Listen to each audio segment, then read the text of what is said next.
So there we go. So in today's session, what we're going to do is I'm going to go over some things real brief for your business, your annual review and forecast. We've talked about that quite a bit, and there's a lot of information out there on it. But what I want to do is turn this into your session. Let's make this interactive. And what I want to do is, after I go over these things that you see scribbled down here, I want you to present or send to me, or I can unmute you. Make sure your microphones work, and we can either I can unmute you, I can watch the chat thing, but I want you to fire in challenges. Okay, what challenges do you have in your business, and hopefully we can offer a solution. Okay, and how to make that go better. So the challenges could be everything. It could be across the board. So we've never tried it this way before, and I'm excited about it. So think about this. I sent you a chat. So think about challenges that you have in your business, and this is your time. And so fire me some good questions and see if we can't stump them. And I promise you that we're going to have some great stuff come out of this short session today. So on the review for your business, annual review and forecast, everybody's heard me say many, many times, and you probably know this, let's take a look at your year in review. So here we are, first of the year. And if you're using the InvestorBooks Pro system, which I encourage you to do, because man, that thing just keeps you organized. And simply put, here's what it is in a nutshell. It's the only complete system for real estate investors using QuickBooks Pro. And so odds are you're already paying bills and you're already making bank deposits. Okay, well, with that same amount of effort, this thing does your books. And at tax time, push a button, boom, it's ready. It does your 1099s. We can get in all of that, and you're going to see more coming up on the QuickBooks for investors.com on that website. But anyway, so you got to be organized. So if you're using that system, here's what you can do. You can literally push a button and compare this year to last year. Okay, you can compare. I did a report a couple years ago, maybe like 15 years or 10 years on an apartment community. I did one on my light bulb report, and I could see the fluctuation in light bulbs. And so remember the old saying, working on your business, not in your business. So these kind of things, you can watch your numbers. And if your business is growing, that's going to be very difficult to, if you're adding 10 rental properties a year or more, or adding 3 rental properties a year, well, then your report's going to be a little bit different. But those same ones that you have year in and year out, you can create a report that shows what's going on with those. And so what we're going to compare that to, and remember, I love the word investing. If you're a real estate investor, that means you invest money.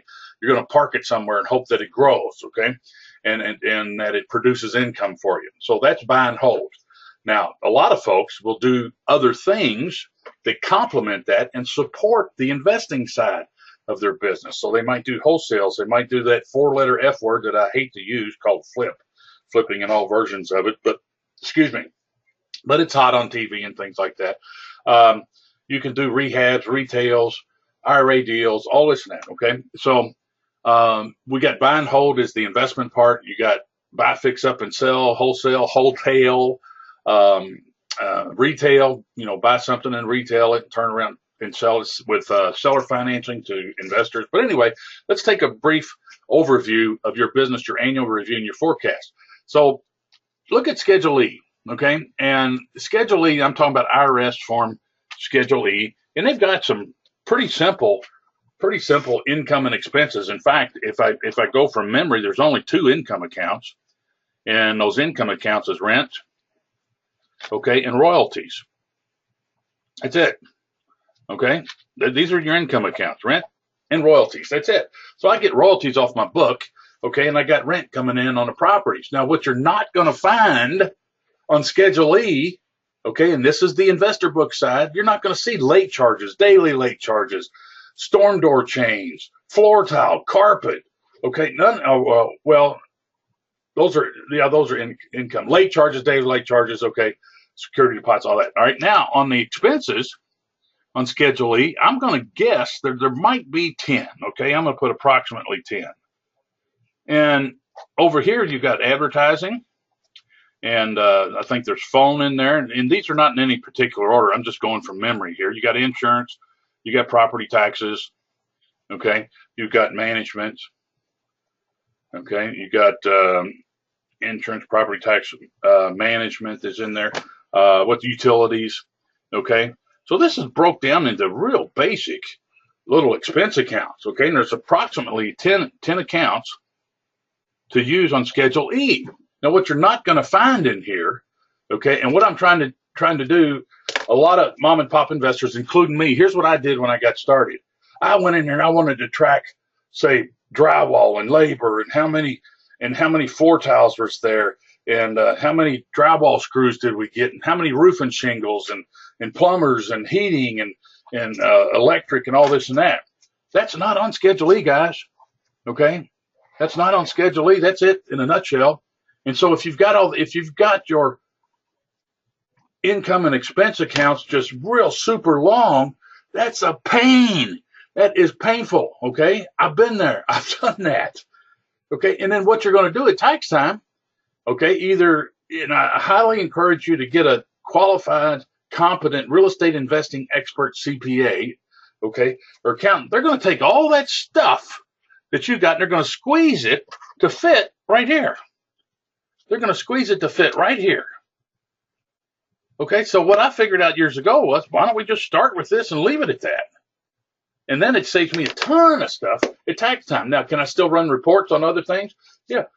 I want to see what my labor costs. How much did Home Depot get me? How much was this rehab on this property? Well, if you use InvestorBooks Pro properly, okay, as it's set up and as it's designed to be used, all you do is you just push a button and it produces whatever report that you want, okay?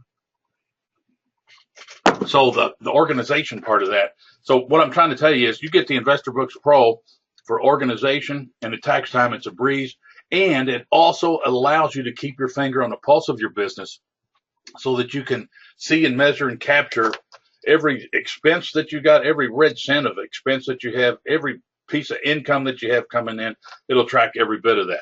Now, so on the review, okay, on the review, you're going to go back and look at these things, okay, and I can only make a guesstimate, okay, as to what you're looking at and what this is for and all.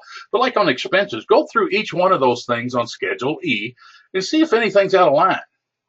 Okay, see if anything in there that you can whack, you know. Are you paying $300 a month for a website? Are you paying, take a look at your phone bills. Have you adjusted those things in a long time? I mean, the commercials I see on TV are just insane.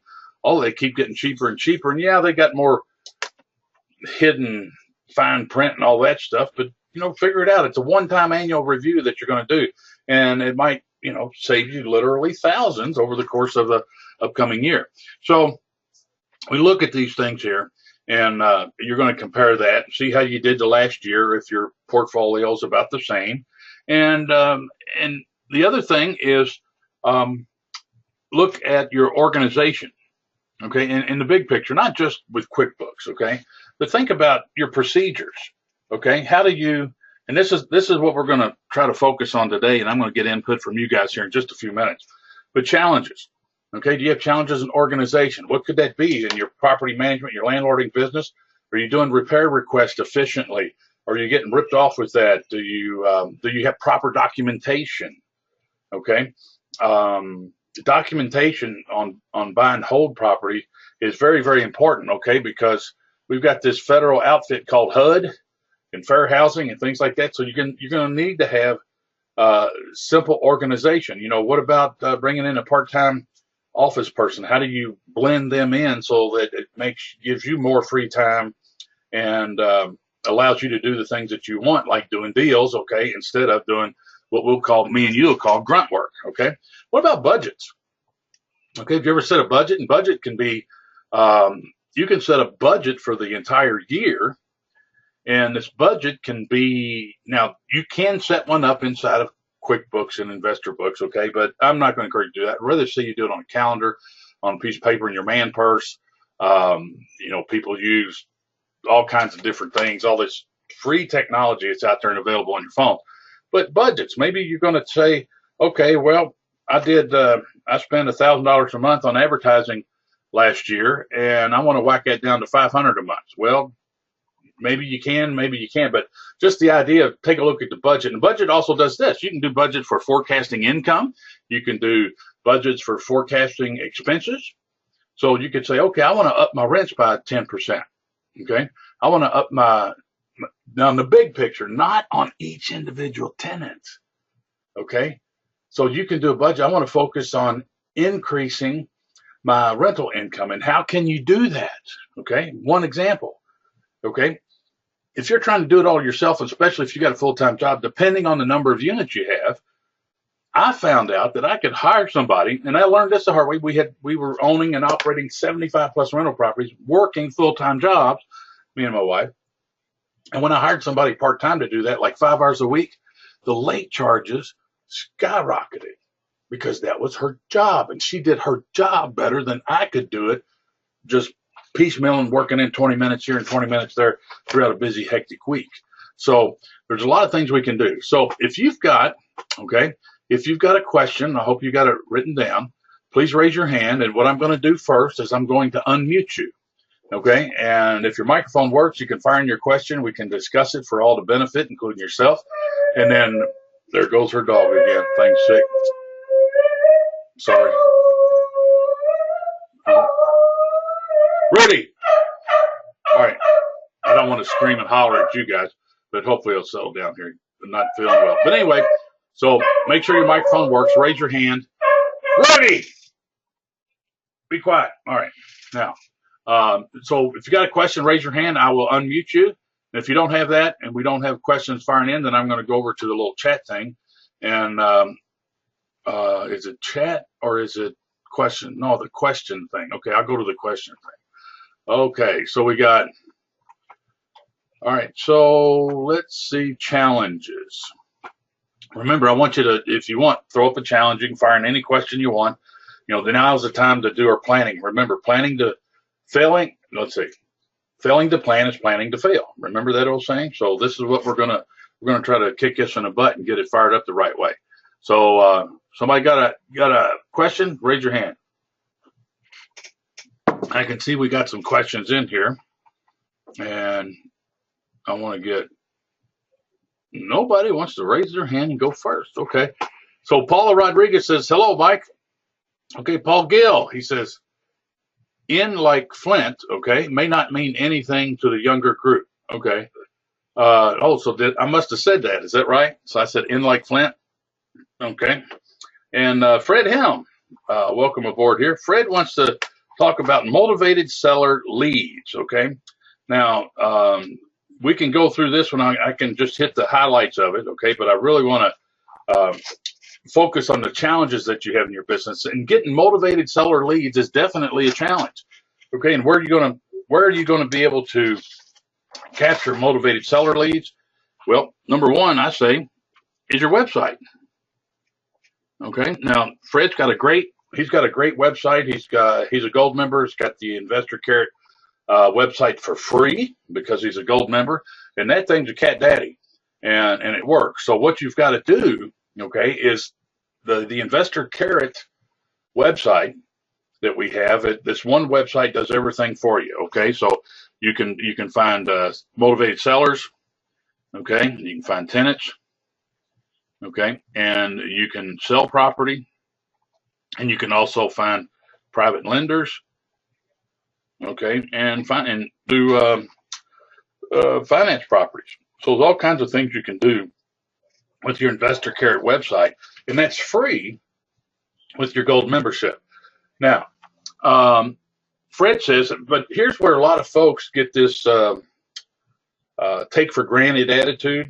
Okay, so I can tell you this right now, that 99% of my business, okay, comes from the website. Okay,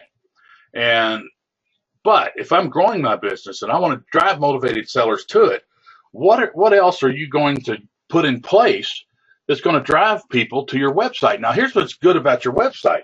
I love the website better than I do your cell phone. And here's why. Because your website with a Buy My House Easy form, fill in the blank form, that's available to everybody 24 hours a day, 7 days a week, holidays, weekends, all of that. And it's available for folks who don't even live in your town, but might own property in your town. They can go Googling and find that. And maybe they got a property from inherited, or mom and dad passed, or, well, that was the same thing. But anyway, so your website is very, very important. okay, and to use it right. Now, what else can you do that? Obviously, your business cards, okay? Ready? I'm sorry about that. Supposedly, Beth says the dog's sick. Ready? Quit it. I don't have a door to shut. Sorry. All right, so business cards. Remember the door hangers, okay? Remember the yard signs. Now, these are simple things that you're going to have in your business most all the time. Now, I've got to move. I don't know what it's doing. Yard signs. What else do we have? Okay, so we got door hangers, business cards, yard signs. There was postcards. Okay, if you have a postcard, and so basically you design these things one time, and if you need help with that, this guy's here. Okay, we can go in there and polish up a business card for you, polish up your door hanger, polish up your yard sign. Okay, there's things you need to put on there. I like that yard sign to communicate what we do in our business and what's in it for them. That's what your business card does too. Postcards. So, give me. I'm thinking about something right now, but I'm not sure I want to say it. But I'm leaning towards how to structure. I want to help you get your new year started right, get things finished, polished, whatever. So I'm going to do a special here for gold members. Okay, if you're a gold member or diamond or platinum. Now the platinum, you already get those, okay? But a gold member, if you want to have, I'll do a special for you for the first 10 folks. We'll do a 30-minute coaching that you want to do on any subject that you want, and I'm going to do that for 99 bucks, and I'll try to get them knocked out in the next week. I can't do a whole bunch simply because of time, but I'll try to do 10. The first 10 gold members, okay, or diamond or even platinum, 99 bucks, okay? But you got to be a gold member. And so we can do that and work on anything you want, whether 30 minutes, your time, you got me, 30 minutes to go over anything that you want to go over, okay? Now, so you're going to take all these different things and you're going to drive them to your website. Everything's going to drive them to your website, okay? I run a cheap little classified ad. I used to spend $1,000 a month, and I don't anymore. It's probably 150 bucks just to run a Sunday ad only. Okay, so we got some questions coming in here, and I'm going to jump right over to them. And let's see. Fred, okay, we can work more on that. Sam Sakla says, what are some strategies to maximize our tax deductions in buy and hold strategies? Awesome, awesome question. Okay, so tax strategies for rental. So buy and hold tax strategies. And you're going to like this. Buy and hold tax strat. I'm having a brain fart. Buy and hold. Let me try this again. Strategies. It don't look right. But anyway, strategies. Let me take yours. STRATEGY. All right, there we go. So strategies. Well, one of these things is depreciation. I don't want you to get real bogged down with it, but we're going to have two programs here. We're going to have number one, and we're going to have number two. This is a high income, high earned income. Okay, if you're a high earned income, you're going to do number one. If you're low income, you're going to do number two. But the high earned income people now, let's say you're the $500,000 attorney living up there or working out the super tall skyscraper downtown. Well, if you got high earned income, but what you want to do is accelerate your depreciation. Now, what does that mean? Okay, it's called componentizing. And what you can do is residential real estate, investment real estate, residential works on I got to move this up so you can see. Residential is on a 27.5 year and commercials on 39. So what this means, let's say we buy a house, and I'm going to use real simple things so we get through this quick so you understand it. Let's say you buy a house for $30,000. Okay, you buy it for 30, and the dirt value is $2,500. Lay down. There you go. Okay, just lay down here. And let's say so you got $27,500 that you're going to depreciate. Okay, because that's the building, that's the improvements. Well, that's basically $1,000 a year. $1,000 a year, you're going to get to lower your income because of this investment. That's depreciation, okay? And that's going to go on for 27 and a half years to do $1,000 a year. Well, if you want to double or triple that, okay, then, if you wanted to go 4 times that, then that'd be 4,000. Okay, but anyway, so depreciation here is you want to attack and lower your high earned income right now so you pay less in income tax. Well, you could take this, and if you componentize it properly, you might be able to pull up 5,000 and knock it off this year if you componentize it properly, okay? Now, a very real estate investor expert CPA be the one to help you structure that. So, but the word that you need to remember is accelerated or componentized depreciation to accelerate that. Now, number 2, okay, and this is where I butt heads with some of the gurus, and everybody seems to act like they like this. But you know what? If you're low income and you're buying a ton of rental properties on the buy and hold side there, Sam, your depreciation, what if you already got enough depreciation to wipe out all of your income? So for example, let's say that I've got $75,000, okay, in earned income, okay, earned income, which you're going to have to pay income tax on, right? Well, what if, okay, if I've got 40,000, okay, let's just do this. Let's say I've got 50,000 in depreciation from all of my rental properties. Well, now I'm only going to pay income tax on 25,000. See that? Then that becomes your AGI, adjusted gross income or taxable income. Okay, now in my situation, and depending on yours, okay, here's what happened to me. So we're going to continue over here with number 2. Okay, suppose that with me and my wife working, okay, we had, let's say, 125,000 that we had for earned income. Okay, but I was cranking out 200,000 in depreciation. See that? So now I'm going to show a loss of 75,000, and I won't have to pay any income tax. That's sort of kind of just the basic blueprint of what was going on with me. So being a police officer, didn't make that much money.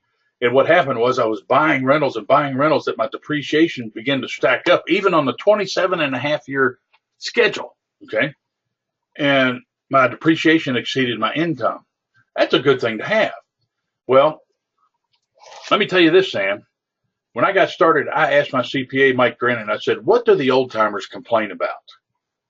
The 30-year investor, the 40-year investor, what do they complain about? And what their number one complaint was paying too much income tax. Okay? Paying too much income tax. And so what happened? What happened to them? Well, back before 1986, there was a different schedule here for residential real estate depreciation. 1986, they changed it to 27 and a half years residential and 39 for commercial. And a lot of investors were saying, the sky is falling, the sky is falling. Well, they're paying too much income, these old timers, because they're fresh out of what? They're fresh out of depreciation.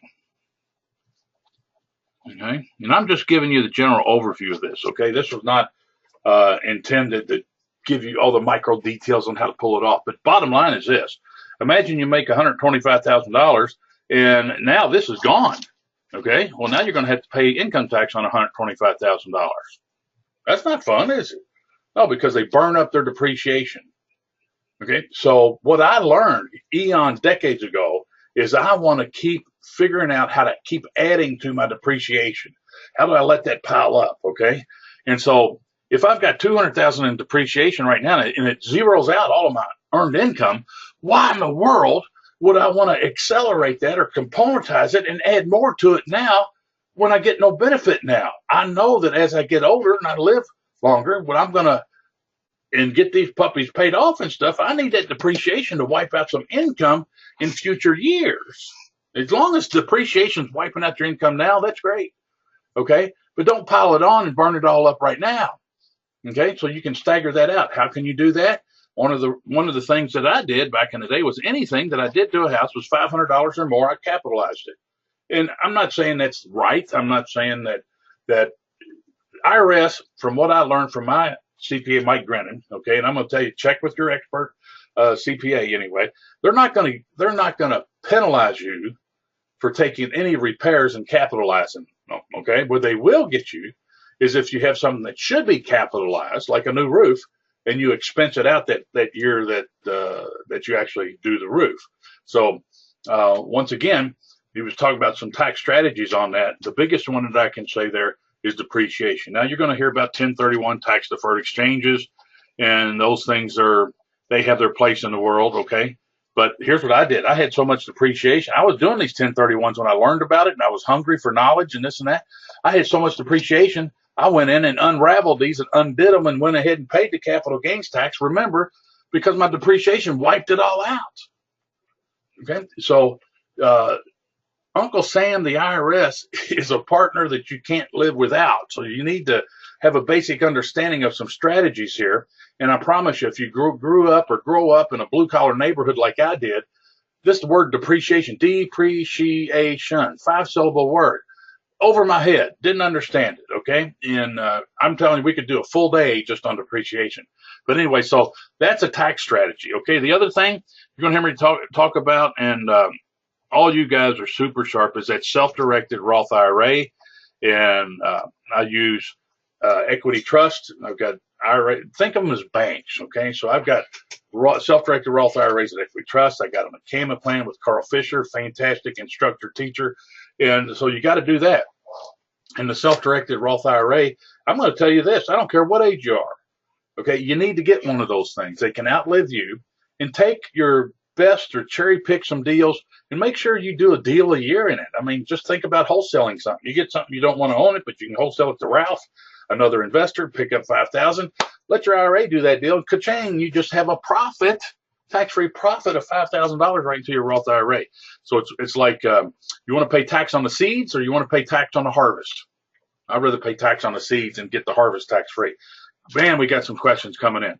Okay, I hope that helps out, Sam. I went a little bit long on that.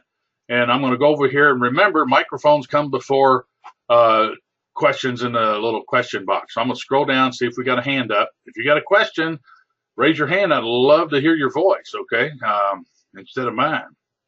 Let's do that. No hands are up. Okay. Now we're going to go over here to the question board. My nose keeps itching for some reason. Andrew Ned, what about exit strategies? I'm quite tired dealing with some rental properties with low-level tenants, not a lifestyle I actually love. Okay, great one. Okay, Andrew, I'm going to ask you, what town are you in? Okay, if you could fire that back to me. And where's Andrew Ned? Let's see if you're on the phone, I see. Let's see if you can talk, Andrew. Say something. Yes, hi, everybody. I'm in Buffalo, New York. Buffalo, New York. My good friend Nick Sidoti's up there. You belong to that Western New York RIA group? Not much, actually. Okay. Unfortunately. Okay, so you're tired of dealing with tenants and the exit strategies on that. Here's what you can do. Tired of dealing with some rental properties, low-level tenants. I assume you've been doing this for a while, Andrew? Yeah, that's about 5 years. I have different kind of properties, and at this point, there have been a lot of offers for rent to own from the people who want to buy and live in them, but that seems to be a problem with the new act from last year. So I'm trying to see if anything can be done in that way, because that seems to be the easiest way to unload many of them. Okay, very good. So your education. Oh, I want to say this, guys. And I'll get right back to Ed's thing. Okay, remember these things right here I was telling you about? I forgot the biggest one right here. I want you to treat education just like property taxes, just like advertising, something else, okay? Because that's what's gonna set you apart from all the average Joe investors. All right, back to Andrew. Okay, the Dodd-Frank Act, that's pretty good. We're gonna go with Andrew's question here. And you said you're getting a lot of requests for rent to own. Is that correct?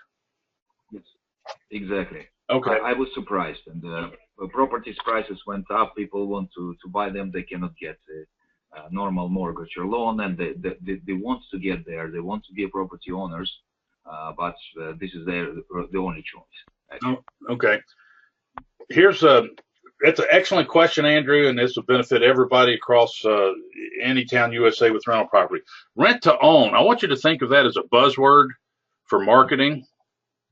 Okay. And if that's what folks are looking for, well, then you can use rent to own in your marketing. Okay. But we're not going to do that because it violates Dodd-Frank. They really cannot rent to own, but that's a buzzword in marketing, like you hear flip and all this other. So to drive people to your website as far as prospective tenants and tenant buyers, rent to own is what they're looking for. That's what Andrew says people are looking for. So we're going to have that somewhere on our website, on our business card marketing for the rentals. Now, Dodd-Frank, here's what you do. I'm just wanting you to put this in stone. Never seller finance to a tenant buyer. Okay, to a tenant buyer. Never, never, never, never, never, never. Okay, because this Dodd-Frank Act out there, they're gonna find some guinea pigs out there and they're gonna spank them. Okay, so just take that off your radar.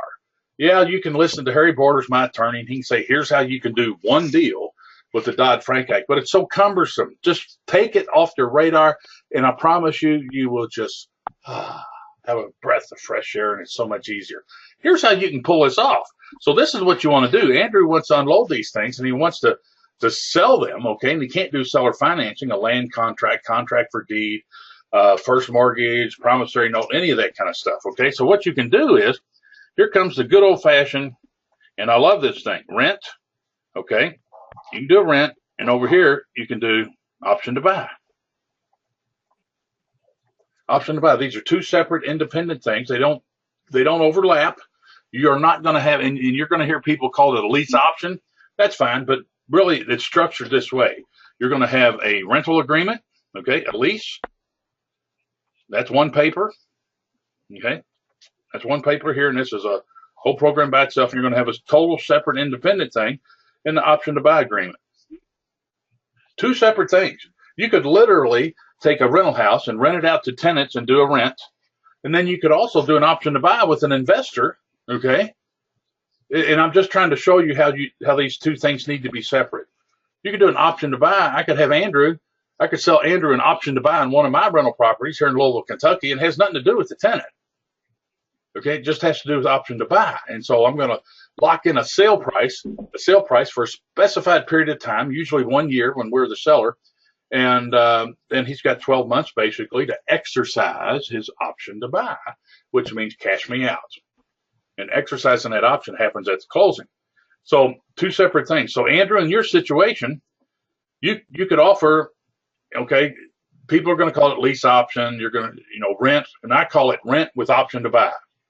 And so what we'll do is we'll get tenants, we'll do a rental agreement with them, and then they want to buy the home. So we'll do an option to buy agreement with them that is separate and independent of this. It's not a page 11 of this, okay? It's a separate independent agreement. And so we might have a house here. They want to do an option to buy on this house, sale price $125,000. They give us a $3,000 option fee. They got 12 months to come up to get their financing together and to buy the home, okay? And this works out great because here's what the heck's going to happen on this, Andrew. You do a rent with option to buy, encourage them, okay? The reason that they can't buy it outright because they can't get a loan. True? Absolutely. Okay, they can't get a loan. Now, there's one exception that I can think of where somebody would want to do an option to buy and they could qualify for a loan, but they don't want that property in their name right now. And I see this happen frequently. This is where it does happen, that exception. Somebody going through a divorce. So you take a couple that's going through a divorce, and I don't care if it's a he or the she, or the he and the he, or the she and the she, okay? But one of them says, okay, I'm getting this divorce, and I really like this house. I want to buy this house, but here's what I want to do. I want to rent it, okay? And I want to be able to buy it when my divorce is over, okay? So option to buy would fit them perfect. So now they can tie up the property. Nobody else can buy it, come in and buy it out from under them, okay? And they got dibs on that property until their divorce is over. Then they can buy it, go get their loan, bingo, they're off and running. So that divorce is only exception in that. But what you're going to do is encourage them to get their credit repaired. Now, you've heard me talk about Julia King. She does great. She's got a book on it. And so get their credit repaired. And when their credit's repaired, then they can get a loan And when they get that loan, now they can buy you out, okay? And you don't have to worry about any kind of seller financing, any kind of installment sale, or anything like that at all, okay? So, and what happens if they can't get their loan by the end of the 12 months? Okay, options are the gift that keeps giving, is what Rue McFarland, my good friend and business associate, they can renew it. Okay, so if you wanted them to renew it, so let's say they started out with a sale price of 125. Okay, well, I'm going to change the page on the options. So let's say they started out with a sale price of 125,000. Okay, and I fat fingered that a little bit. And they put up their option fee, not a down payment, guys, option fee, say $3,000. Okay, option fee is $3,000. Well, now they've locked in this property, just doing our standard one for 12 months. So 12 months comes around, they can't buy it. Okay, they don't have their loan ready, blah, blah, blah. They drug their feet a little bit, okay? But anyway, so then you say, okay, in a perfect world, here's what I'd like to say. Okay, well, we got a 2.9%, and you got to watch your market conditions, okay? But a 2%, 2.9%, you cannot price your properties over and above what everything else is selling for. So if they drop, you might try to maintain the same, okay? But we'll usually go about 103% to 105% of the market value on an option price, because you're putting that out there for 12 months. You're putting it out there for 12 months. So let's say the 12 months goes by, they didn't exercise their option. Here's what I'd like to do. Get another 3,000 and renew it. Okay, and then increase it maybe 3%, and whatever that might be, okay? And so maybe go up 2.9%, how much cost of living, annual cost of living increase, okay? And renew it by just a couple of points. And so you can renew it. We'd like to get to 3,000 feet, but here's reality. Odds are they don't have $3,000 to do that again, okay? So the real world, here's what I see happening. We'll ask them how much they have. He who mentions price first loses. So ask them how much they got. What if they say they got 2,000? They say they got 2,000. Well, then maybe I'll do, okay, for $1,500, we'll renew it. Okay. And if they say, well, I might be able to get 1,000. I'll tell you what, you get $1,000 up here, and we will renew your option. Okay, and then maybe have it like 128,000. They'll renew it for another 12 months. But the point is, the option is the gift that keeps on giving. So now, they've extended they have renewed their option by purchasing another option fee to extend that for another 12 months. But that's how you can pull that off, Andrew. And I like that plan. Okay. And, you just told me and everybody else on here that you've got a ton of folks wanting to do rent to own. So this is how you can pull that off. Okay. Without violating the Dodd-Frank Act. In fact, I've got one student. You've heard me talk of Ed the Cuban guy, and he's got some folks where, believe it or not, okay, he's working with buyers, tenant buyers, and it's against their religion to pay interest. I never heard of that before. So what they can do is they can just keep renewing that option, and they're doing a lot bigger amounts. They're starting off with like 10,000 and 15,000, and so they can keep renewing that option, paying rent the whole time, and just adding to that, renewing their option, and then boom, then he'll give them the deed. And that's not seller financing, they're purchasing options. Okay, so I want you to avoid that word seller financing with tenant buyers. Just stay away from it. Investors is fine. Do seller financing with investors all day long. Okay, I'm going to look for hands next. Okay, and let's see. Oh, we got one here. Scott. Let's see what you got, wild man. And I unmuted you.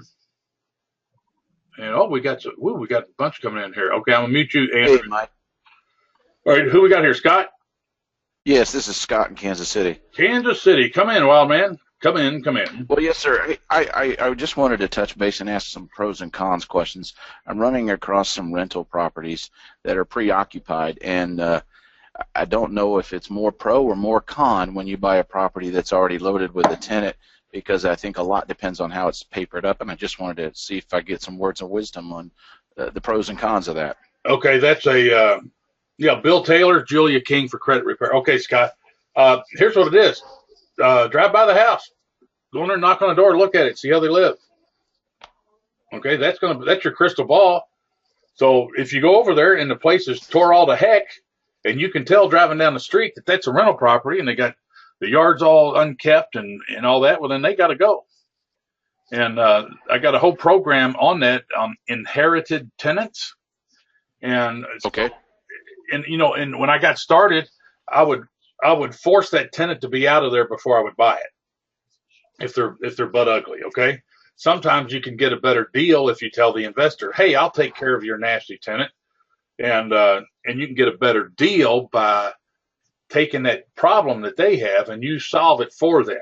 Okay, so that's kind of number one is make them go away and get it back, broom clean, and make the seller do that. Number two is you can take care of that problem for them with an even bigger discount in your acquisition price. And number three, if they're a great tenant, why would you want to move them? And right. And the tenants I have found out is part of when you make your offer, don't worry about trying to inspect the property on the inside and doing all this and that. It's a major pain in the butt for the tenant.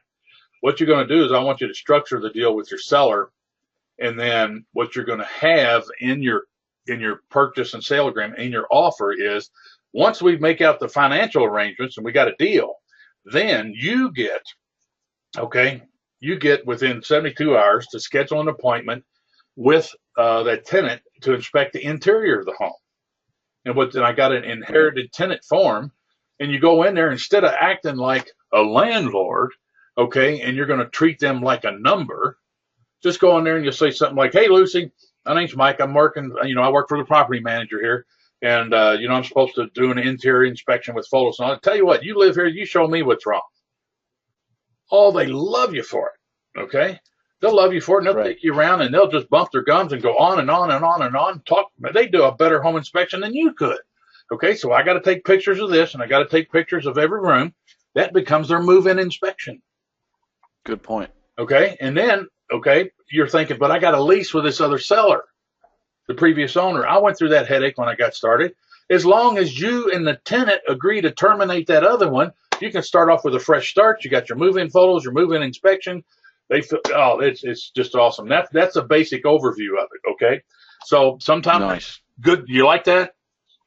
I do. Yeah. Okay. I do. And Mike, I'm new still to your teaching. So this inherited tenant program, is that part of the landlording on Autopilot that I may not have learned yet? Absolutely. Okay. Absolutely. Okay. And that is in there because just you got to keep in mind when you're buying rental property like that, you've got a motivated seller that's a landlord or a rental property owner. Why are they unloading that? Are they burnt out? Are they wanting to retire and go to Florida somewhere?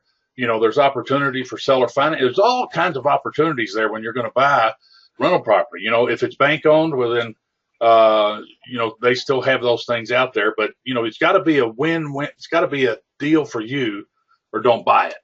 But not all residents are bad. Okay, so those are just some pointers that'll help you out there. And thank you. Look forward to working with you some more, Scott. Okay. Yes, sir. Thank you. Cool. I'm going to mute Scott here, and we're going to come in with, let me see, Bill Taylor down on the bottom here. Come in. Well, actually, William. All right, go ahead, Bob, man. Can you hear me? No, I can't hear you. Go ahead. Can't hear me a word. Yeah. Well, I just wanted to check that Julia, that was Julia. I did do a quick search on it, and I did see that she does that. I just wanted some credit repair if I was going to do some of these rent-to-owns. Yes. Okay. And then talking about the credit repair there, William, she does a great job. She's got a book on it. And here's how I would structure that. If you've got a tenant that wants to do rent to own or wants to buy it, do an option to buy, well, then get them to go to, I'm going to recommend Julia because she does a great job, but get them to do the credit repair. Okay. And then they pay for it. Okay. Don't you pay for it. I've been burnt this way. Don't you pay for it, because here's what's going to happen. Their credit's going to go through the roof. If she's going to make it good, then they're going to go shopping for another home. Yeah. Okay. that does not make you feel good at all. Okay. Yeah. So here's the deal. Have them pay for the credit repair, and maybe you can work out something to ensure that they actually do that. Okay. And Julia will send you updated reports on what's going on and how it's doing. But what you do is, when you exercise your option and buy your home, I'll refund you your credit repair fee. Okay. at the closing. Already. So that's going to help keep them loyal to you and buy the house that you really want to sell. Okay. Okay. Already. And if it's not Great. that one and they want to get another one, find another one that you got, okay, that you want to sell and sell that to them. Don't let them get great credit and go off somewhere else and you lose. Okay. Okay. Good question. Alrighty. How's everything else up there, Wild Man? Oh, just fantastic. I'm just implementing a little bit every week of your system. It's so much better than any system I had. So Cool. So if you run into any bugs on that or any questions or challenges? Well, I just, I went and got my copy stamps and my, the Office Depot stuff? stamps. Yeah, I got that stuff, and I got my clipboard ready to take out, and I used a copy of your application. I'm just robbing you of everything you got. Well, that's what it's supposed to be. Don't reinvent the wheel, okay? And guys, with Bill Taylor here, he's up in Anderson, Indiana. He attended a 3-day boot camp on, he actually got the landlording on Autopilot system, the home training system, and then he comes to the 3-day boot camp, and he's still got an 8-track tape player in his pickup truck. So he's going from a notebook to paper, and then we'll get him on electronics and technology after that. Okay. 3:30 today, Melissa. I'm going to talk to her about the investor carrot. So cool. So you'll love that too. All right, great. I'm gonna mute you, Wild Man, and that great. Knock your hand down and get on. We got another question in here. Linda Horton just put a plus sign, so not sure what that is. Bill Taylor, Julia King, okay, for credit repair. Drop my name in there, okay, and I think she'll give you a special price. I don't know what her website is, but Julia King Credit Repair, I think is what it's called. Fred Helm, if you have a written lease with option to buy, how do you deal with management? Do you manage it like a traditional rental? And here's what I'm going to say. Excellent question, Fred. If you follow, let's try this. Good question on Fred's part. All right. We cannot have our cake and eat it too. So remember this right here. Right here we got the rent or the lease agreement, and then we have the option to buy. Two separate things.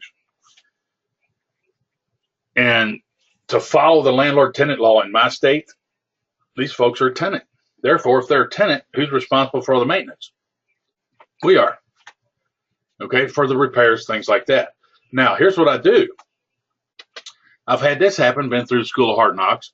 Okay, a lot of folks will try to say, okay, you're renting this and you're doing the option to buy. That means you take care of all the repairs. We tried that eons ago, and it just really doesn't work, okay? Because here's what happened. If the furnace goes out and they get an attorney involved, they're a tenant, okay? They're a tenant. Now, I'm going to say follow the landlord-tenant law in your state, in your town, your county, okay, and make sure you dot your I's and cross your T's. I've also found out, you heard me mention Rue McFarland, if you do higher-end homes and you do rent with option to buy, well, then you can verbally have an agreement that says they take care of all the repairs. And that seems to work out okay. Now, that's the higher end, okay? But really, truly, they're a tenant first who happens to have an option to buy. So we treat them just like a tenant. And on the option to buy part, we encourage them, as I described, to go in there and renew it, get their credit repaired, get a loan, buy the house. Now, here's what's happened, okay? Here's some of the pros and cons. Remember that? I've had some folks prior to getting their option done, they want to complain and say, oh, it needs a roof. They want a new furnace. They want a new air conditioner. They want new cabinets. They want just about anything that you get something broke. We got to fix that. So they want to try to get all the windows leaked. We want new windows. Well, if we've got to do something, okay, that's one of the mechanicals or one of the big things of the house, we add that onto the price of the house. So if in the next 12 months the furnace goes out and we replace the furnace and air conditioning for $5,500, that gets added to the price of their home. And when we build that in there, well, then they're stopped. They're trying to, then they slow down. We haven't had any problem with them wanting to say, well, the air conditioner's going out. They'll go out and trash a daggone air conditioner, central air unit. They'll trash the thing in order to get a new one so that they don't have to worry about it. So, and then the other thing that you can do, and this is a hot potato now, you can offer a home warranty. Okay. And I don't want you to buy it. Okay. but encourage them to buy it, and they can build that into your closing costs whenever they actually exercise their option and buy the property. Good stuff. Okay, so good question there, Fred. And let me see here.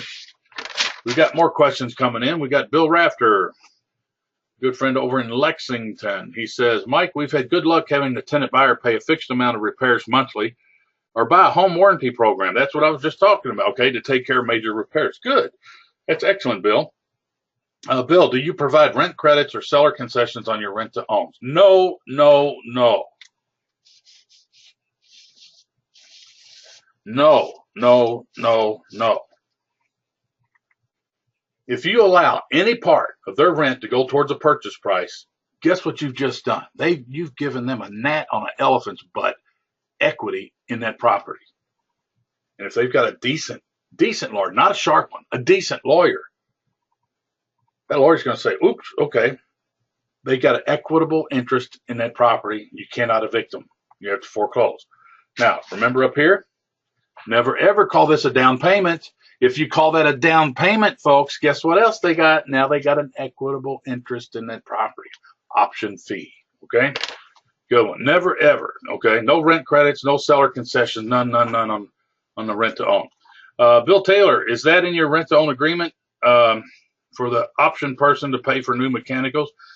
Yes, okay? And it's not a rent-to-own agreement. Remember, Bill and everybody on the call here, I said this is a buzzword, rent-to-own. Okay, it's a buzzword that you're never going to use in any of your documents. You can use it for marketing. Here's our rent-to-own program is set up like this. You're going to do a rental agreement with a lease agreement, and we got an option to buy agreement. That is our rent-to-own program. Okay, but you're never going to call the option to buy agreement a rent-to-own program. Never, never. You're never going to call your lease a rent-to-own program. Okay, so Bill says I agree. Okay. Good. So you got an option to buy agreement, and they're going to purchase the option to buy that property for a specific price for a specified period of time. Okay. And there's consequences in there that spells out, and I call that my option agreement.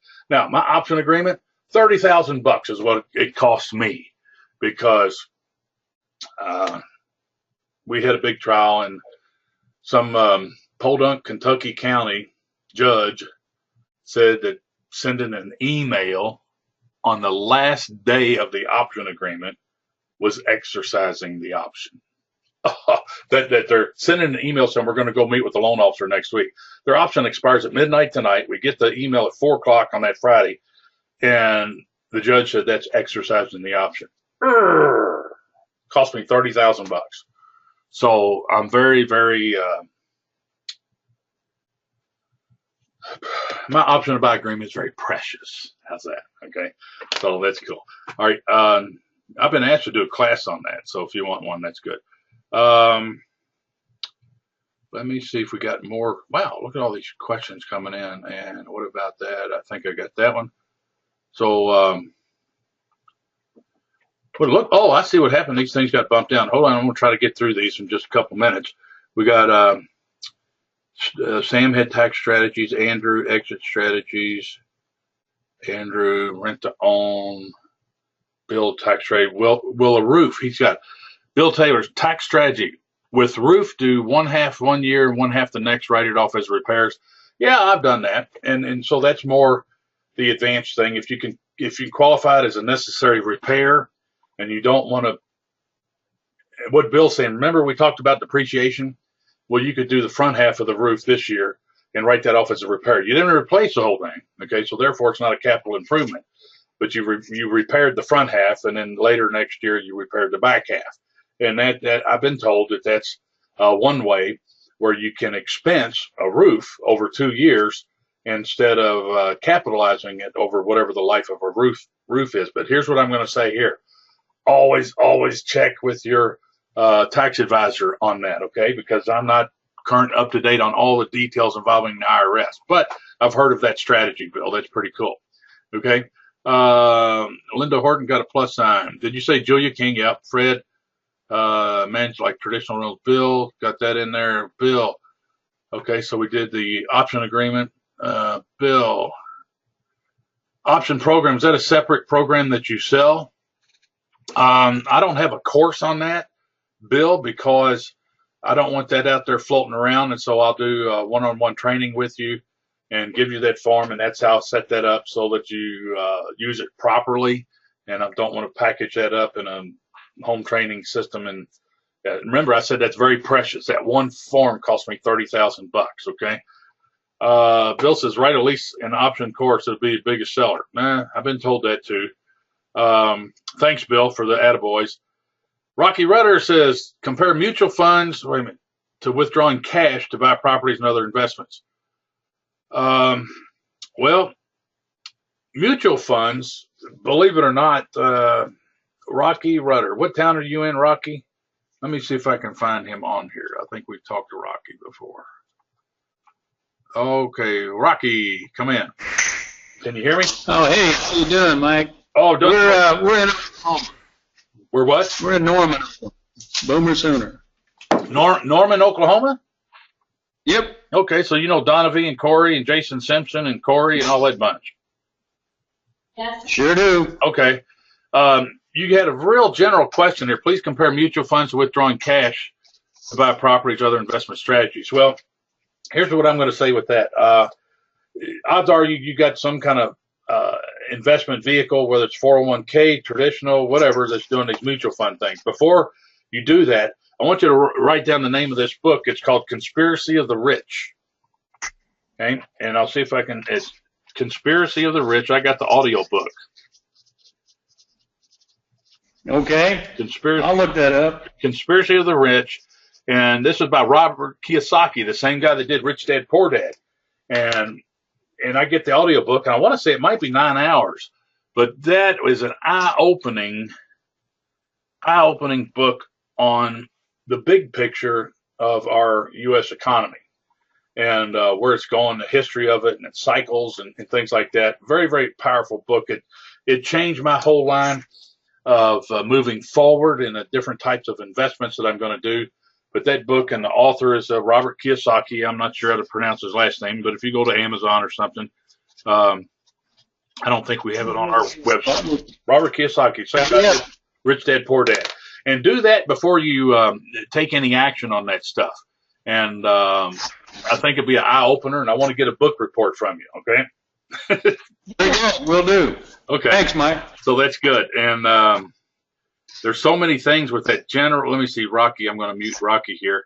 He says, please compare mutual funds withdrawing cash to buy properties or other investment strategies. Oh, my gosh. I mean, I'm not going to touch that with 10-foot pole. Get that book, and that'll get you started in the right direction there, okay? We can't do that in a 2-minute answer, and I hope you agree with me on that. Let's do, Andrew says, let's do a call on options to buy and other exit strategies one day. Thank you, Mike. TTYL. What, help me out with a TTYL.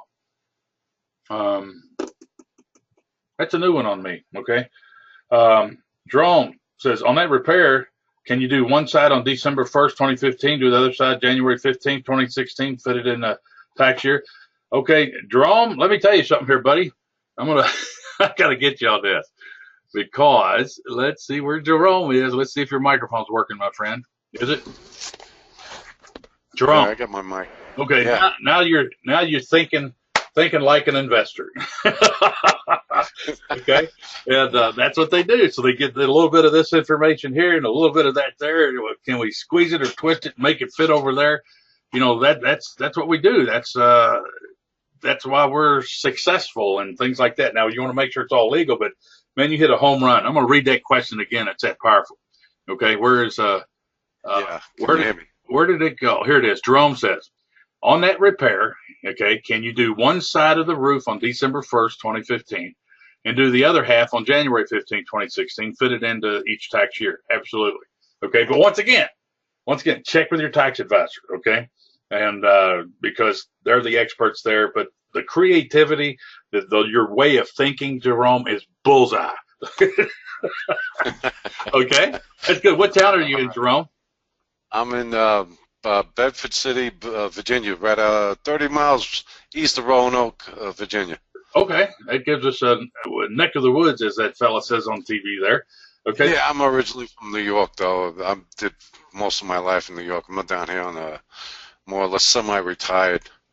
Semi-retired. So what part of New York? Because you definitely got the accent there. Oh, yes, that's right outside Brooklyn on Staten Island, New York. Staten Island. So what do they call it? They got not villages. They call them boroughs, right? Yeah, right. That's the borough of Richmond. Borough of Richmond. Okay, so that's good. Now, do you think I Yeah, talk that's where weird? all them gangsters were. Yeah, that's where all them gangsters were back in the '80s, like what's his name, Sammy the Rat and Gotti and all them. Yeah, That's the island. Yeah. Okay, that's Like, that's they what. cleaned that out. And then they had the little White House. Is that where that was? Yeah. I remember that. But it was a nice little island now. It's just got overpopulated. But that's right outside of Brooklyn there. It was like a Long Island, but they went on the lower middle income houses rather than upper higher end houses. And they built them like pancakes right in a row. They took all the farms out, but it's still got like that FOMS, FOMS. Okay. Yeah. I'm gonna bet this, Jerome. You think I talk weird, don't you? No, actually, being you're out there in Kentucky and all that area out there, I find that you're more able to speak English than a southern slang like down in Oklahoma and Mississippi. Yeah. Okay, that's true. New Orleans. Okay, they got an accent too there. So that's great. Yeah. The people up in the Northeast, they say they like to hear me talk like we do in my town. We like to hear people talk from Australia, New Zealand, and England with their weird accents and stuff. You see it on those infomercials. So that's just a little neat thing. So that's good. You have I got a lot of experience in the languages between Florida, out west New York. I picked them up all over. Being the New York is full of diverse people. Yeah.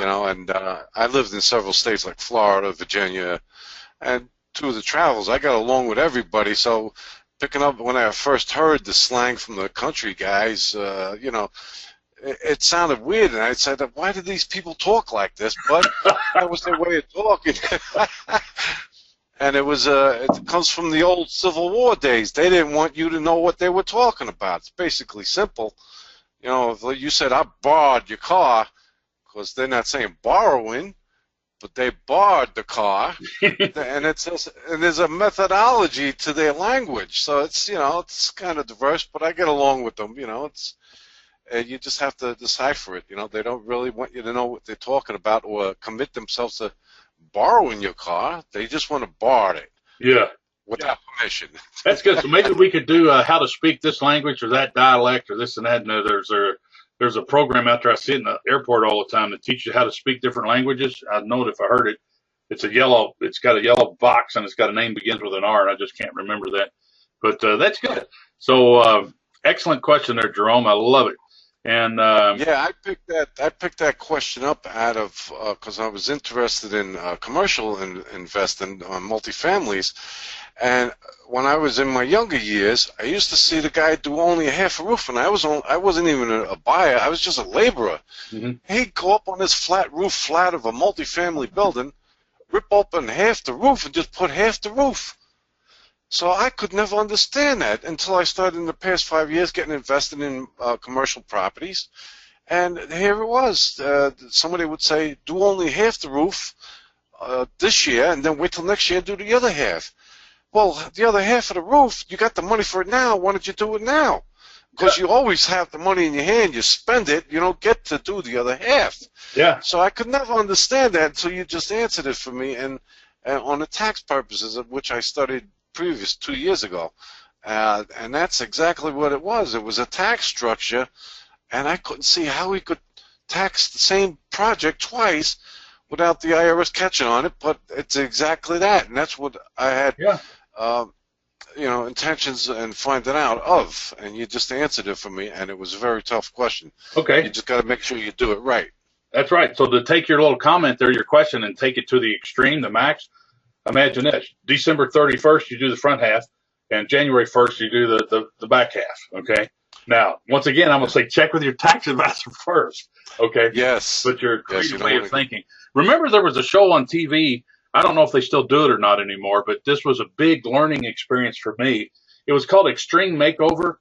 where one of those on TV guys was like played MC or host, and they find some family that either had a disabled child or they were helping people in the community, and basically they would go in 14 days, they would totally remove the existing house and build a mansion there that was set up specifically for if it was disabled kids or whatever was going on, make a custom home for that family. You remember that show? Yeah, vaguely. They call it Extreme Makeover, and they bring the family in a bus, and then they move the bus away and let them see the home. And yes, Ty Pennington, yeah. Yeah, I don't know his name. Man, my nose is itching. I'm sorry about that. But anyway, here's the deal, okay? I thought, well, that's just a neat show. The real deal is the IRS. Check this out. Listen to this, okay? You can rent your home out for less than 15 days, okay? And that rental income is not, you don't have to report it as income. So think about this. They would go in, rent their home for less than 15 days, which would be 14, totally bulldoze the existing home, and within 14 days, they built a brand new custom house, okay? And so this is what I've been told, so check with your tax advisor again. The reason they did the 14 days is because that Extreme Makeover show would rent the home for less than 15 days, put a brand new custom home and all the improvements and the rental income. They don't have to claim it, is my understanding. Now, I've never done it, but that's what I've been told, and that makes sense. Now you see why they did that show that way. Is that law still in effect? I don't know. Okay, but if you wanted to do that, that would be interesting, wouldn't it? Yes, very. Yeah, so very interesting. Cool stuff. I've enjoyed this session. I've gone over, and I see some folks wanting to get out of Ty Pennington. Okay, Extreme Makeover Home Edition. That's the name of it. Rosetta Stone comes from Bill Rafter. Thank you, Bill. Language Rosetta Stone, Bill Janiga. Okay. And I know a lot of you folks are listening and taking a bunch of notes. I'm going to scroll through here one more time before we wrap it up and pull the plug on this one. Kay Khan, you got your hand up. Fire away. You're on. Okay. Microphone might not be working. Okay. So with that, guys, I'm going to wrap this up. Look for your recording. Just a quick summary review here. Look at let's see, where were we at? Oh, here we go. All right. So your business review for the annual review and the forecast. Look at Schedule E, see how you're doing there. Think about how you organize your business, different procedures, office, work orders, repairs, budgets. Or do you have the ability to set a budget on a rehab or something you're going to buy, fix up, and sell? Advertising, all of that. Investor Books Pro system. Check that out if you need any help. And remember, gold members and up, you can do a coaching call with me, $99. Okay, just send an email to news@mikebutler.com. We'll get you set up. You're not going to find it anywhere on the website. I just did this during this training session.